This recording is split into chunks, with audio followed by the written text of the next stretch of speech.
Welcome to the Scott My Show, a podcast where we talk about bodybuilding, health improvement, and physique enhancement. Before we get into the show, I just wanted to let you know that I do offer one-on-one coaching. If you're interested in working with me, I offer personalized coaching where I can help you reach your goals, whether it be fat loss, building muscle, improving your health, or all the above. I provide tailored nutrition, training, and supplementation advice, one or all of those together, with 24/7 ongoing support to help you every step of the way with any questions you may have. If you're interested, you can DM me on Instagram, click the link in my profile to fill out a form, or ask any questions you may have. Also, we can hop on a free consult call where we can go over your goals, answer questions, and discuss what it would look like to work together. The show is brought to you by Element Electrolytes, and for a limited time, the Element Chocolate Medley is available with 3 flavors: chocolate mint, chocolate chai, and chocolate raspberry. They all go really well in any hot beverage, whether it's coffee, tea, or just a glass of hot water. And I personally love Element Electrolytes, and my wife does too. We've been using them for years. They're a great way to help boost performance, to help you get in the proper amount of electrolytes for a day, and help regulate brain health, physical health.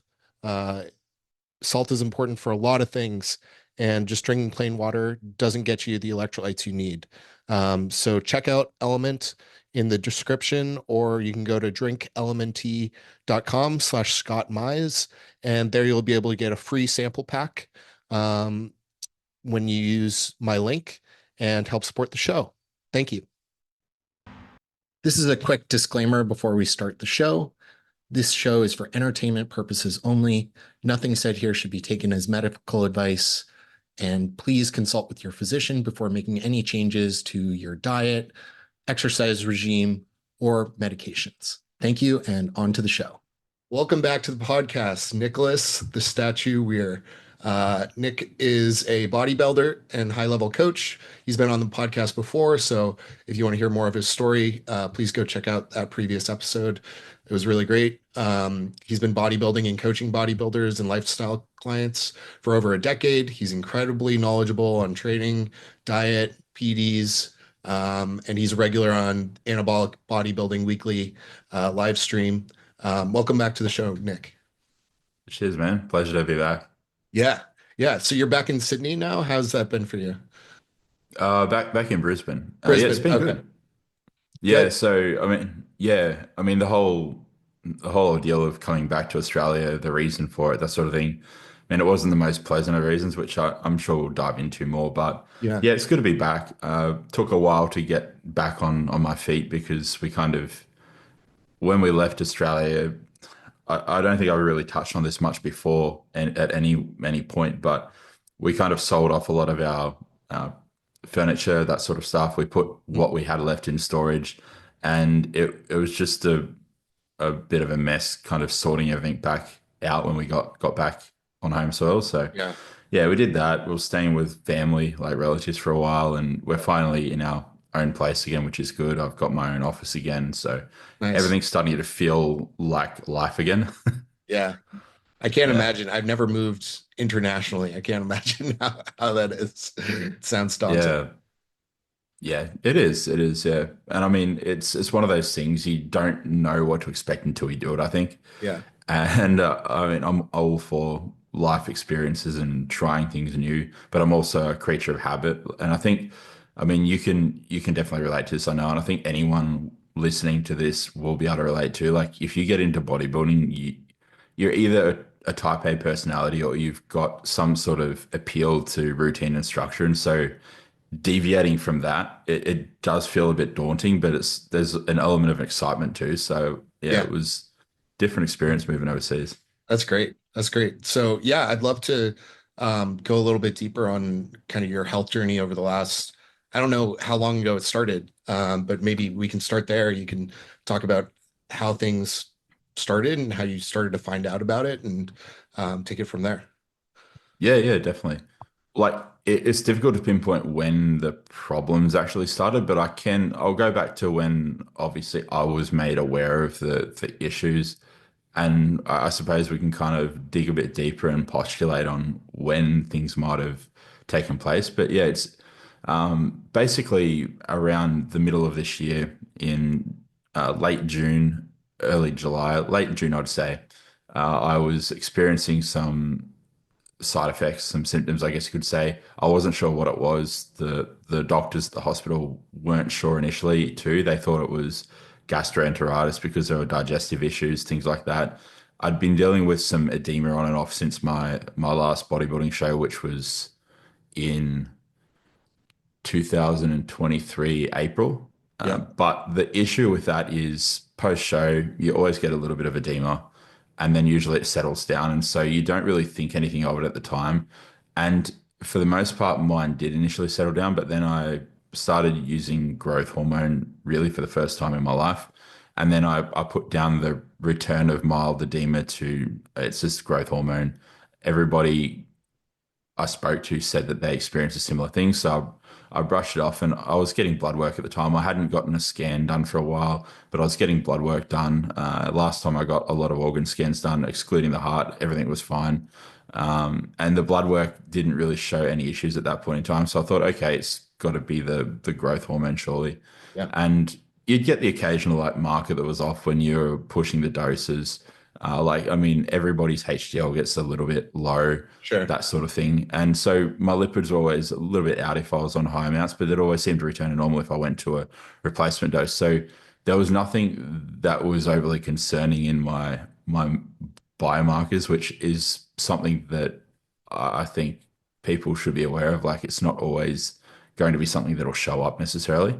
Yeah. And that's why you've got to be very comprehensive and yeah, I mean, getting, I think, annual or at least every second year scans of all of your organs, not just say your liver or kidneys, but like liver, kidneys, heart, even pancreas, stuff like that. It's probably a smart move, especially if you're using other compounds like growth hormone, insulin, things that do affect those other organs Yeah. more than, say, the liver or kidneys.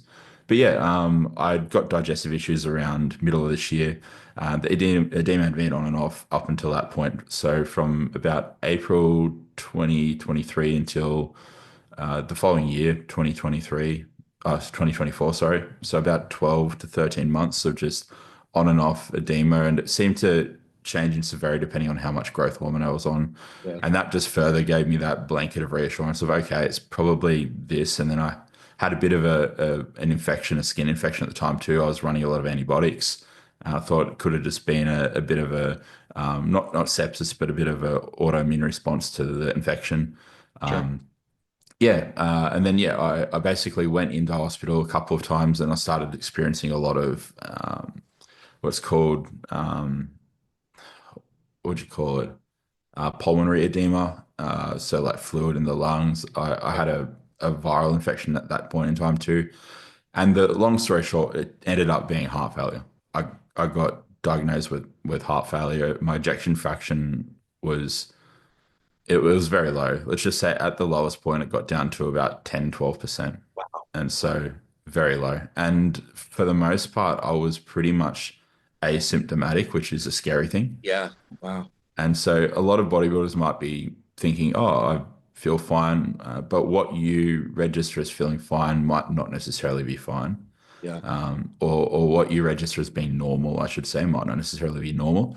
And that's because, yeah, like you could just go about life without necessarily realizing it, putting all of the symptoms of heart-related issues down to, oh, I'm just bulking, because a lot of them do have overlap with that. So, Yeah. I mean, the shortness of breath, bending over to tie your shoes, being a little bit uncomfortable, Mhm. walking up a flight of stairs way too fast, and having to catch your breath a little bit if you peak off season, feeling full all the time. These are all symptoms of heart issues, but they're also very normal to experience if you're in Yeah. peak off season for most people.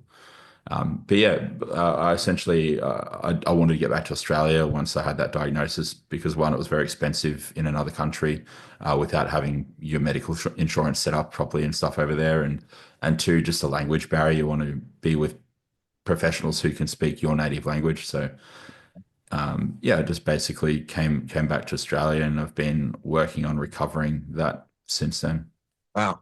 That's crazy. Yeah, that's definitely scary. And I think one thing I've always harped on is it seems like in the last few years, blood work has almost given people an idea, a false security blanket of, yeah, oh, I check my blood work. I'm fine.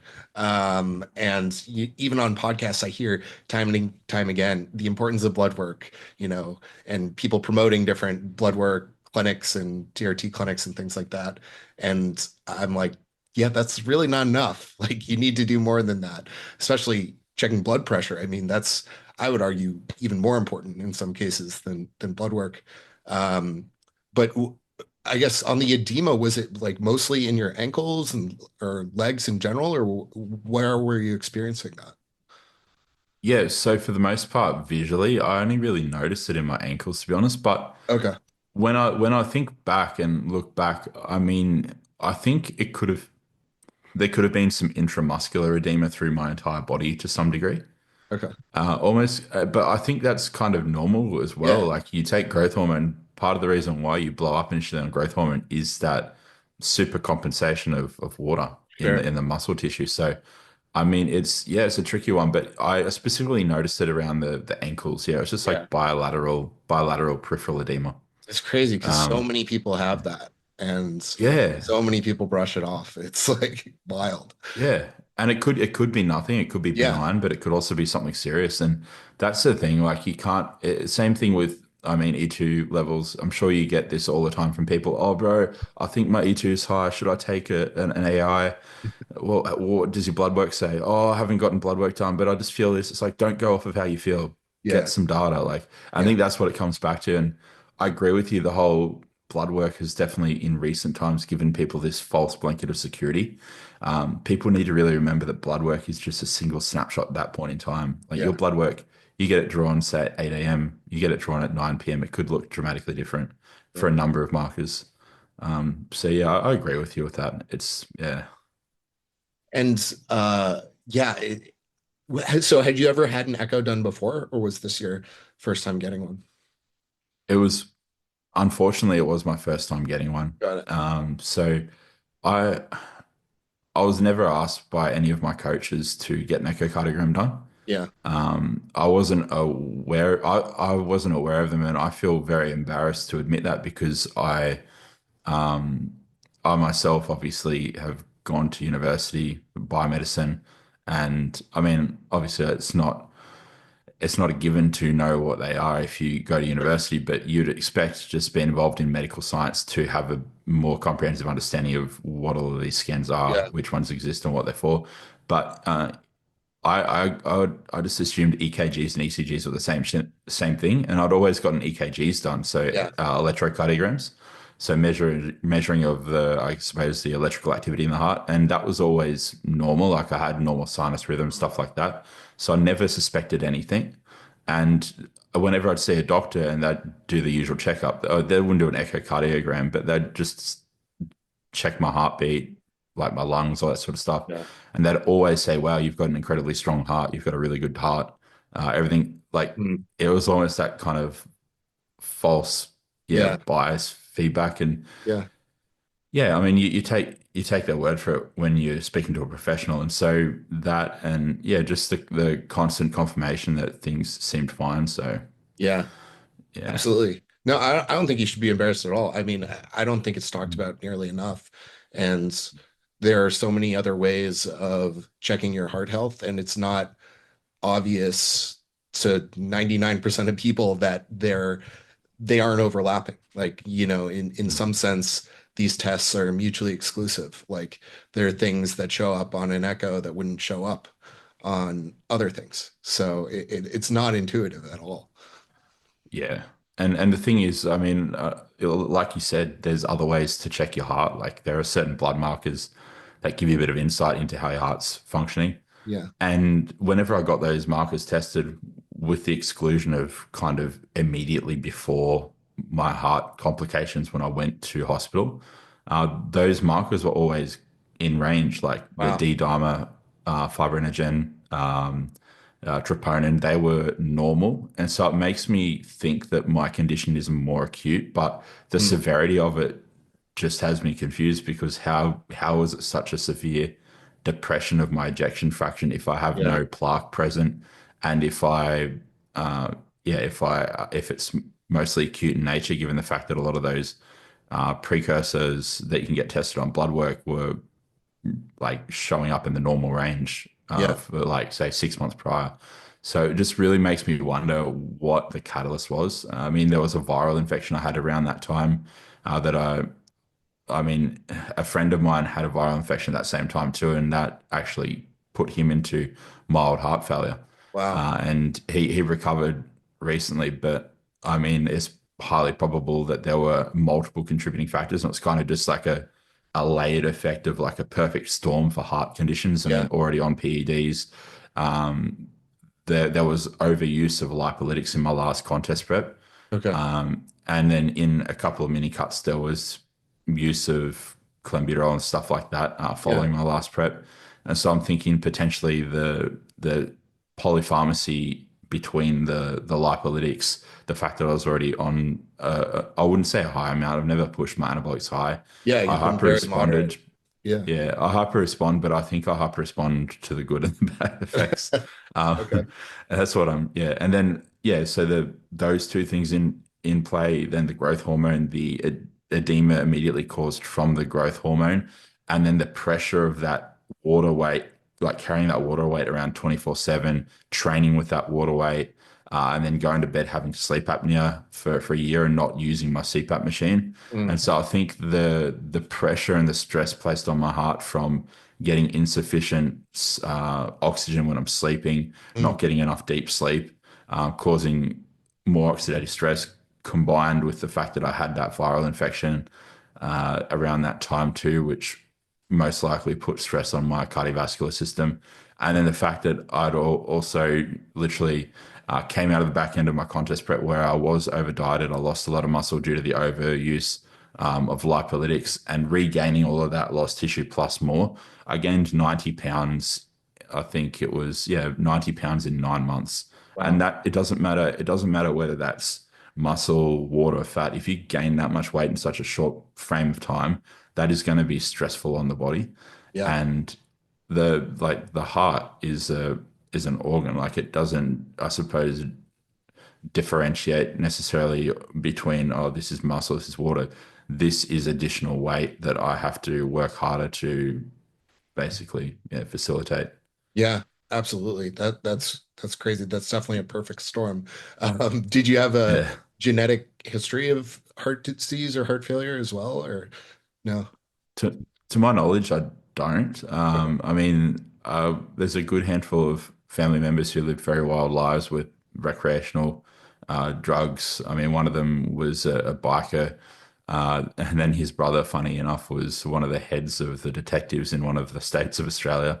So it was a bit of an interesting dynamic in my family, but yeah, I mean the one that was a big recreational drug user and partier. I mean, he lived life to the fullest, but he suffered as a result. He had multiple organ failure, but nothing to do with the heart. It was more to do with the Okay. liver from alcohol and stuff. So I Interesting. don't know. Yeah, and then there's nobody else in my family have any heart related issues aside from one family member, an uncle, but I think it's mostly lifestyle induced because he's always been obese. Yeah. He's never looked after his health, like cigarettes, alcohol, poor diet choices, Yeah. stressful government jobs. So I think a lot of that was just stress and I suppose self-inflicted, because everybody else seems to have good hearts, like unless if they abuse the heck out of their body with like terrible diet and yeah, so there's no genetic predispositions to my knowledge. Yeah. Interesting. Um, and I followed along closely with what was going on, and I sent you some well wishes, but I didn't want to like intrude because I knew you're going through so much. What was it like getting the news, and you did a post like on some of the things the doctors said to you and how you were like defiant to prove them wrong. Can you talk a little bit about that and like what some of your emotions were like around that time? Yeah, definitely. So when I first initially got the news in Thailand, it felt surreal. I had to take a moment to register. Wait, did he just say heart failure? Like, like it's because I don't think any 30-year-old expects to hear from a doctor, oh yeah, you have heart failure, you have a Yeah, failing heart. I mean, when you're 30 years old, you expect to be in your prime, especially somebody who's always been somewhat sensible with their use, never reckless, sure. and no genetic predispositions to their knowledge. So I was a bit taken back by it at first, and then once it settled in, I realized, okay, this is real. I'd say I was pretty depressed.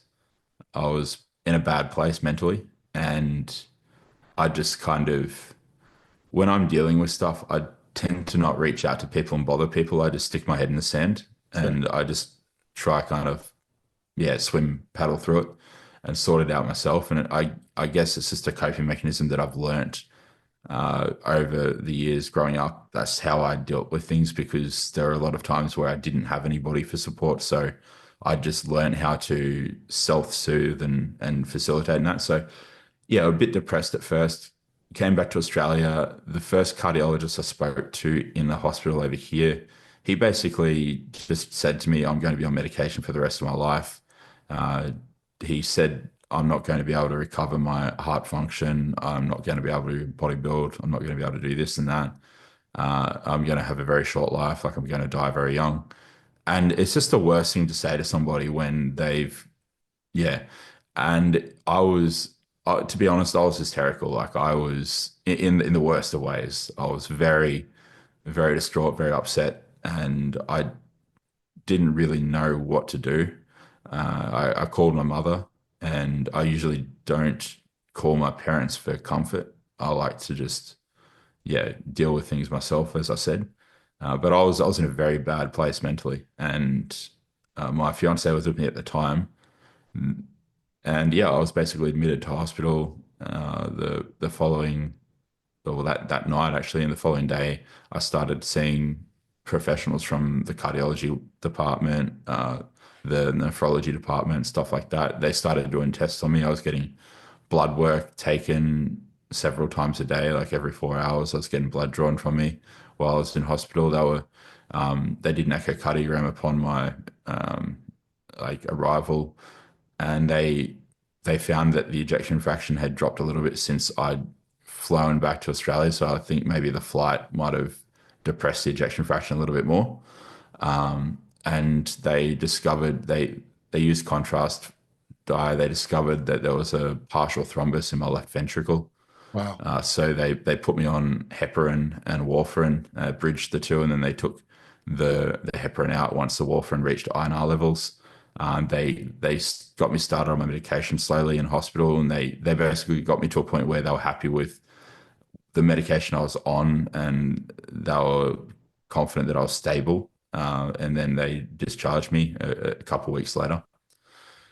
But yeah, that was difficult being hooked up to a drip, like hooked up to a cannula in the hospital for, there was a few days there where I was on the heparin IV and I couldn't leave my bed really.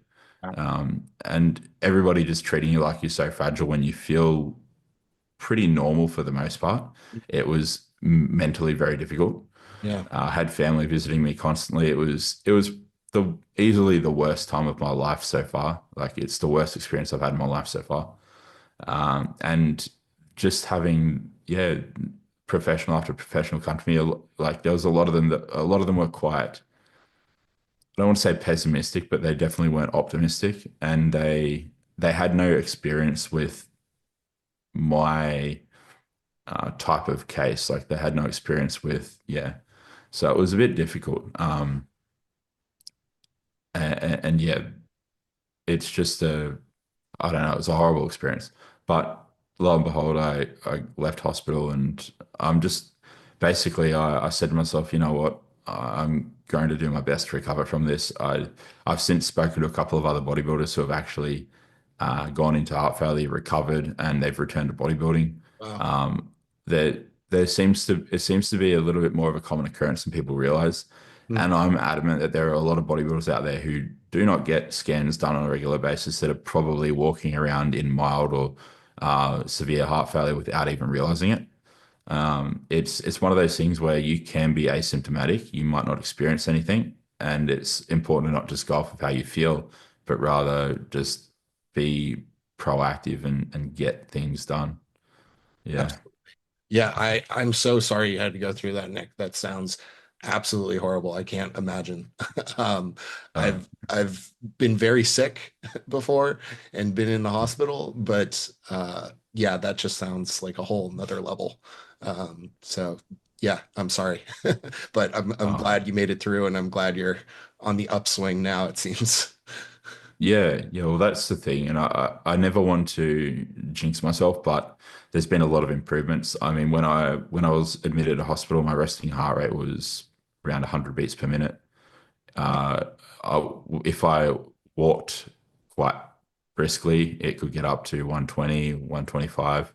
That was when I was at my worst, when I had my like water retention at its peak. But they basically that when I was first admitted to hospital in Thailand, they pumped me full of Lasix and they got all of that fluid off of me.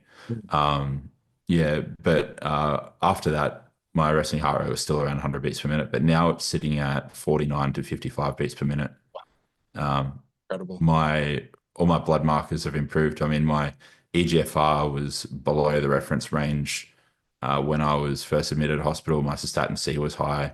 My liver values were a little bit all over the shop. Everything was kind of a bit haywire. Cholesterol was pretty bad. Since then, everything's improved dramatically. I mean, my EGFR is in the reference range now, and it's been in the reference range since September. So Amazing. a solid 4 more months almost since then. So it's probably improved even more. My apolipoprotein A and B were in the reference range. My last lot of blood work, the cystatin C was well below the top of the reference range. It was well within range. My my liver function, like my ALT, AST, my GGT, all within the reference ranges. Good. Everything's improved substantially. Like I said, my blood pressure is very normal. Like my blood pressure is sitting at 110 on 60. Wow. So yeah, everything's improved substantially. My heart rate, if I do cardio now, it's actually a challenge to get my heart rate up to 120, 130 beats a minute. I'm Yeah. cranking the elliptical to like level 15 and just like blasting it like crazy. I've dropped a lot of body weight. I mean, I've downsized. I deliberately went down from 100. My peak was about 120 kilo without the water, and now I'm sitting at about 104, 105 kilos. So pretty big drop. Yeah. So I Do you don't know what that attribute is in most of pounds. the improvement to the drop in weight, or what other strategies have you employed? So I think I attribute it mostly to time and having the medication in place, and then also the downsizing. I think it's a combination of all of them. It's difficult to say which one contributed the most. I mean, the doctors will be quick to say, "Oh, it's our treatment, it's the time." They'll be very reluctant to give credit to anything outside of their influence, I think. But I think a lot of it is you take the stress away. I mean, the heart is a muscle at the end of the day. You Yeah. take the stress away, you'll see I suppose, a regression in the morphology of the heart. It's going to be Yeah. very slow and it's going to be individual specific, but I think that's a big factor. And then on top of that as well, I recently, not when I saw all those improvements, I saw all of those improvements occurred within the first 3 months post hospital Great. or post diagnosis, but it's been nearly 6 months since the diagnosis, so nearly twice the amount of time that I saw all those improvements in. My ejection fraction in the first 3 months increased 130%. Yeah, and I have no longer, according to the MRI that I got in October, there's no longer a thrombus in my left ventricle, so the clot is gone. So I'll likely be able to come off the blood thinner soon, the warfarin. Usually they like you to stay on for about 6 months if you use a blood thinner, anticoagulant, for management of an existing clot. But once the clot's gone, after you've been on medication for about 6 months, if your heart's functions improve, they usually wean you off of it and they might transition to, say, fish oil and baby aspirin and then just take the baby aspirin out when heart function is very normal. Um, but yeah, I mean, it's one of those things where it's just a time game, I think, Yeah. and being patient. That's the biggest thing that's going to help with recovery. You can't rush anything ultimately. I mean, we know this. If bodybuilding teaches us anything, it's patience. Like you can build muscle at a certain rate, but you can't really push it you can push the envelope a little bit in terms of the rate of muscle growth, but Yeah, there is a ceiling, there's a cap to how much you can push that and how sure. much influence you can have over it. Yeah. So what's your plan going forward now? So, plan going forward right now is just basically take it one day at a time. I've got a echocardiogram follow up in this next month coming up. In the next few weeks, I'll have one. I've got a follow up appointment at the 6 month mark with my cardiologist, and I have a follow up appointment. I get a monthly appointment with my nurse practitioner, so I've got another appointment. So three appointments coming up in January, one with my cardiologist, one with the nurse practitioner, and the other one to get an echocardiogram done.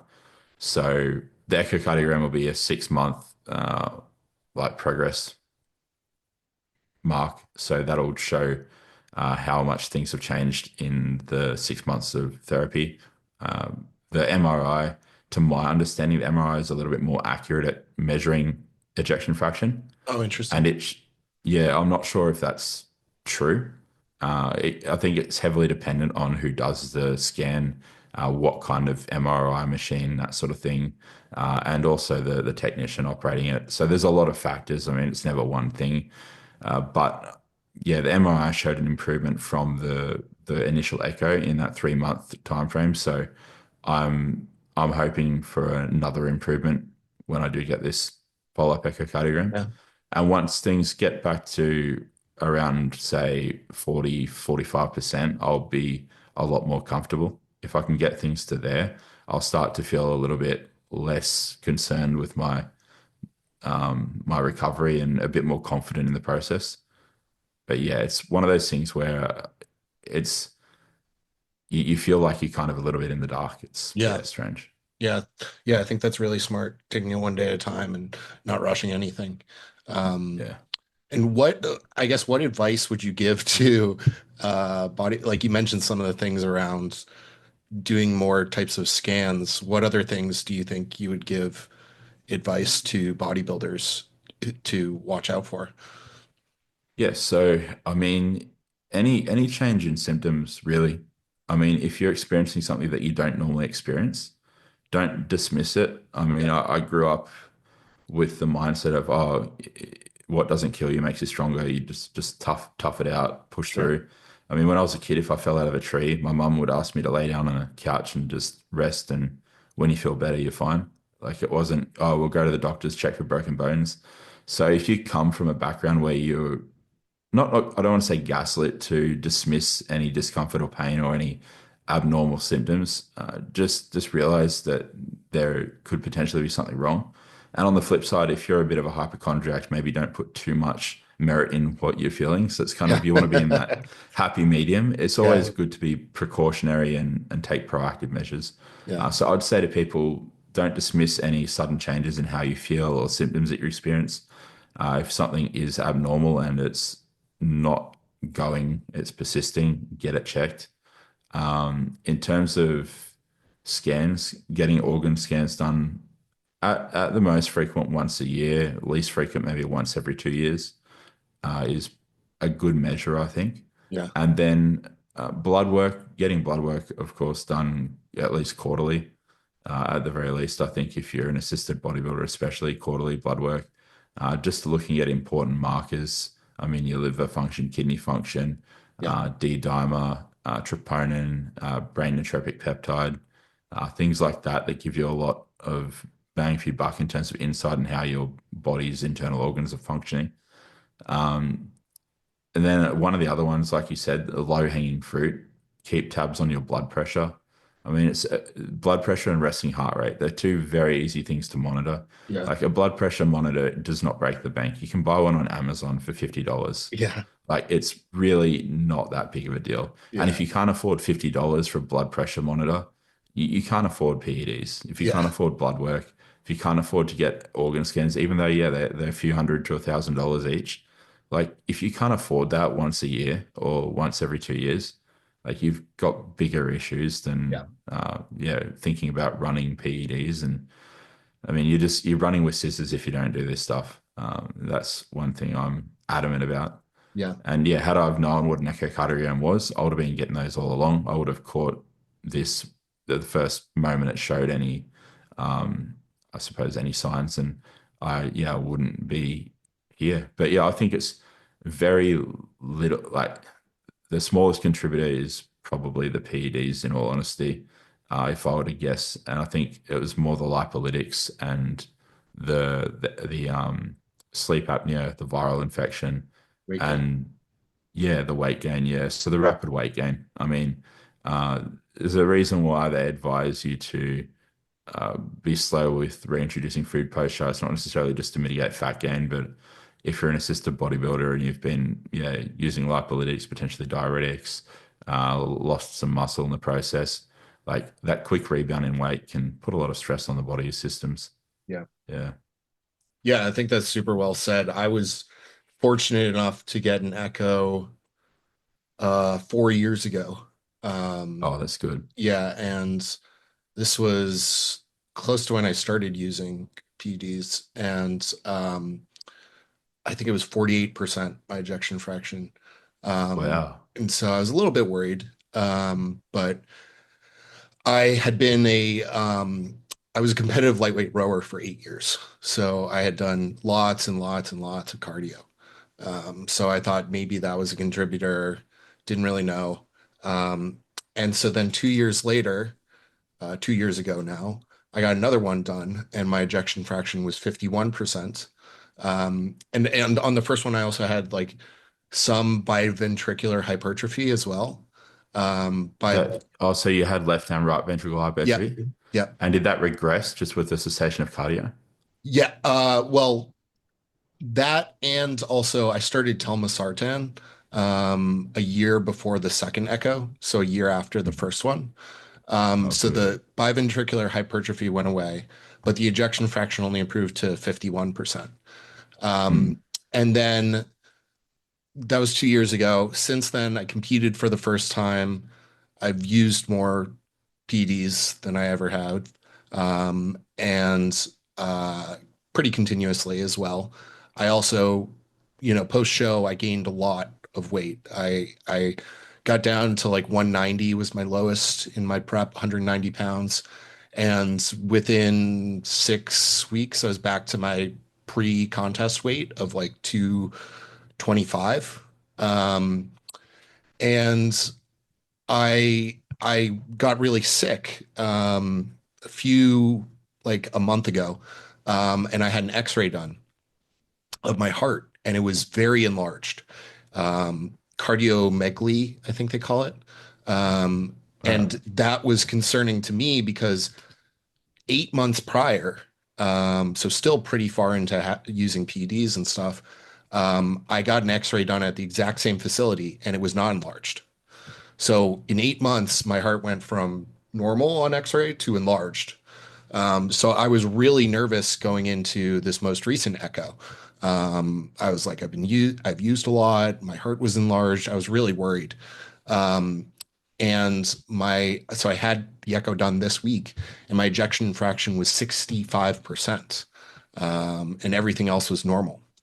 And Interesting. so it's improved a lot. Like Yeah. the cardiologist was amazed. They said it's like unprecedented improvement. Um, I don't know What exactly do you what put that down to? I Like I what think changes were I implemented? think the biggest change has been on a consistent dose of consistent high dose of telmisartan because 80 milligrams. because it does have heart remodeling properties. Um, So does most ARBs do, don't they? Like yeah, telmisartan, valsartan, I stuff like think that. I honestly think telmisartan is a pretty weak blood pressure drug. It wouldn't like I think there are way more effective ways to get your blood pressure down, like Cialis and or tadalafil and nebivolol as well, which also can lower your heart rate. It's a beta blocker.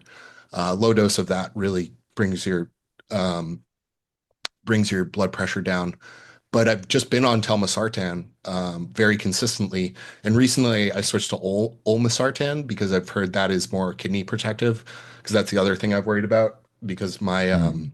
my EGFR has been quite low, but I've had two kidney ultrasounds and kidney function's completely normal. Like no Um, fibrosis or anything like that. nothing. And my kidneys are large, larger than a Yeah, normal human being, and they've grown a lot in the last 4 years. I've had two kidney ultrasounds, but they're functioning completely normally, which is good. that's good. Um, but yeah, so I've been on telmisartan. I also got a CPAP about 6 months ago. That may have contributed as well, but I didn't, when I did the sleep test, I didn't technically have sleep apnea. Like I was Mm. pretty well below the threshold, but I got one anyway, just because I wanted to and thought it would help with sleep. But yeah, I attribute it mostly to the telmisartan. But who knows? It may also be like I was in this big ejection fraction deficit from 8 years of cardio, and it's still like catching back up. It could be that. I don't know. But Yeah. yeah, I was very, very happy to get that result because honestly, if it was below 50, I would have said, I'm done. That's it. Yeah. But yeah, I'm going to compete one more time. So I was happy that I basically got the green light to do that. Yeah, see, that's really relieving and reassuring.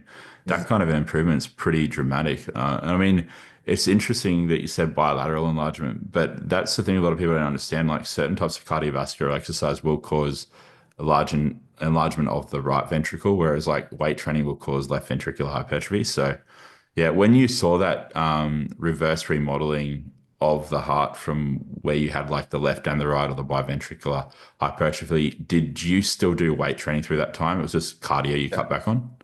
Yeah. Yeah. I was doing no cardio. Yeah. I went Like none from, at all. yeah, basically none. I Wow. walk a lot. I've lived in cities my whole life, so I do So like, just NEAT was really high, but yeah, like needs very no high. high heart rate. No, no. Whereas before you would have been doing a lot of cardio like above 140 beats per minute, 130. Yeah, like three plus hours, sometimes twice a day, but definitely 6 days a week. What was your heart rate average when you did that much cardio? Was it really high? I Like honestly don't 140? know. This was 10, 12 years ago.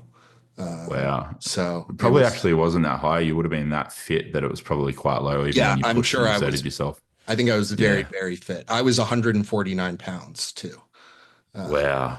and Yeah. I was Just goes to 20%, show. I was 20% body fat too. Yeah. That's wild. That's wild.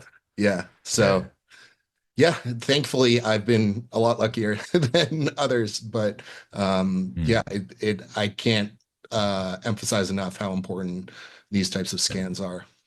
Yeah. And it just goes to show too, like you can do everything right and these things can still happen. Like Yeah, the thing that the reason I'm so hesitant to talk about this is, well, one, I'm a coach. I don't want people to assume that I'm reckless with myself or with my clients. you're not at all. Yeah, but that's the first impression people will get when they hear, oh, young guy, bodybuilder, heart failure, oh, he just abused gear, he's reckless, irresponsible. But it couldn't be further from the truth. I've got a lot of very well educated people in my circle, people I consider good friends, I that are very well learned in these topics in these fields. If I ever had an issue, I know I could confidently go to them and speak to them for a second opinion. But a couple of things I want to make clear. One, my last contest prep, I mean, prior to my last contest prep, we never had any issues. And so I do think it was acute in nature. I didn't coach myself for my last contest. I didn't coach myself for the rebound. I was I was basically following a layout, a plan put in place, and so I was trusting the process. But two, nothing was ever super reckless. Like I said, I never pushed the dosages high. Started at a moderate load and titrated up on a needs basis always. And my last push was the most aggressive I'd ever done, and the total milligrams did get up to 2,000 for a few weeks toward the end, about that, like about just around 2,000 milligrams, and then yeah, growth hormone. I There was a brief period where I think it was like a 2 week period before I left Australia where I was doing like 14 IU or something silly like that. I have to look back, but it was a lot of growth hormone. It was just I wanted to use it and not waste it. Otherwise, I would have Yeah. had to throw it out before I left the country. And then straight back down to 4 to 6 IUs a day at the most for the entirety of the year I was in Thailand. Yeah. There were even periods where I went down to 2 IUs. So growth hormone was never super aggressive. PED use was never aggressive. I was getting blood work done quite responsibly and frequently. The organ scans, yeah, that was my pitfall. I could have done that had I've known about echocardiograms. My own negligence, my own fault. I didn't.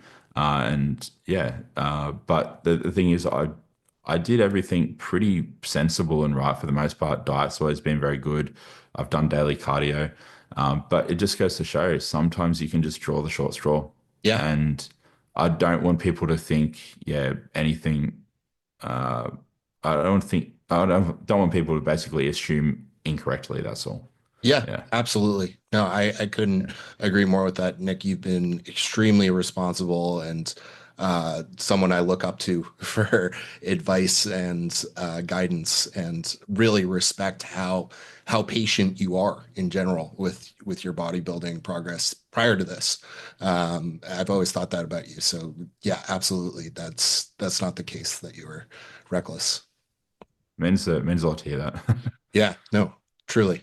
Well, thanks so much for coming on, Nick. Really appreciate it. It's great to chat. Yeah. Appreciate you being transparent. Yeah. I'm sure this is going to help a lot of people. So thanks, and really enjoy chatting with you. Likewise, mate. Likewise.